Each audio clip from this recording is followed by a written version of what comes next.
날씨 알아보겠습니다.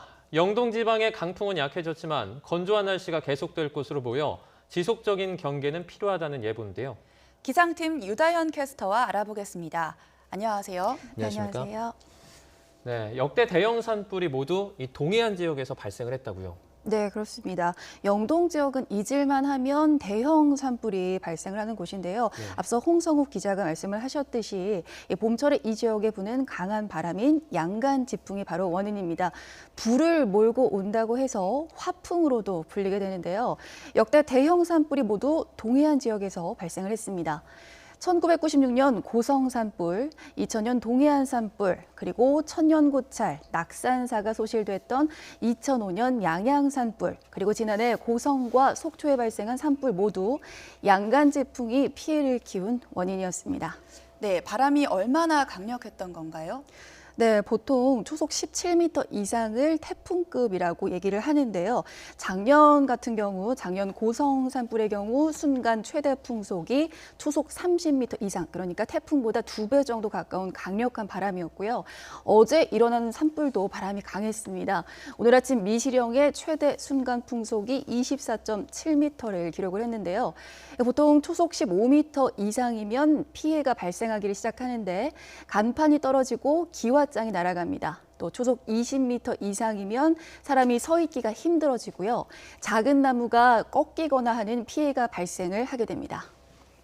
네, 지금 고성 주불은 거의 다 잡혔다고는 하지만요. 오늘은 바람이나 건조특보 상황은 어떻습니까? 네, 바람의 세기가 약해지면서 앞으로 영동 지방에 내려진 강풍주의보는 오전 9시를 기해서 해제가 될 것으로 보입니다. 네. 하지만 특보가 해제된다 하더라도 안심하기는 이른데요. 강풍주의보 기준이 육상에서는 풍속 14m 이상 그리고 순간 최대 풍속이 20m 이상으로 기준이 높은 편입니다. 따라서 특보가 해제가 된다 해도 바람이 아예 안 부는 게 아닙니다. 보통 초속 5m 정도만 돼도 바람이 꽤 분다라고 느낄 정도인데 오늘 이 지역으로는 오후 6시까지 초속 5m 이상 그리고 순간 최대 풍속은 10m 이상의 바람이 계속 불 것으로 보입니다. 여기 대기도 계속해서 건조합니다. 현재 전국 대부분 지방에 건조특보가 내려져 있고요. 산림청에서는 영동 지방의 산불경보가 가장 높은 단계인 심각 단계를 발령 중입니다. 논밭두렁 그리고 쓰레기 소각을 당연히 금지를 해주셔야 하고요. 산림과 산림 근처에서도 불사용 금지해 주시길 바랍니다. 네, 비가 좀 내려야 건조함이 해소될 텐데요. 오늘 비가 내리는 곳이 있다고요? 네, 그렇습니다. 오늘 남부지방을 중심으로 비 소식이 있고요. 중부지방 같은 경우는 낮까지 산발적으로 빗방울 정도 떨어질 것으로 보입니다.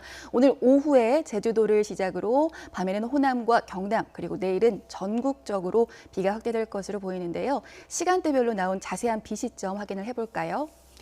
오후 3시 무렵에 제주도에 오늘 비가 시작이 되고요. 밤 9시부터는 호남과 경남에도 비가 올 것으로 보입니다.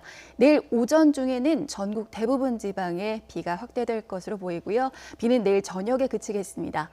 남해안과 제주도에는 많은 비가 옵니다. 남해안과 제주도 그리고 지리산 부근에 최고 60mm, 많은 곳은 80mm 이상의 큰 비가 오겠고요. 중부지방의 경우 비의 양이 5에서 20mm로 적은 데다가 비가 내리는 시간도 매우 짧습니다. 따라서 건조함을 해소하기는 어려울 것으로 보입니다. 네, 지금까지 기상팀 유다현 캐스터와 날씨 전망 알아봤습니다. 고맙습니다.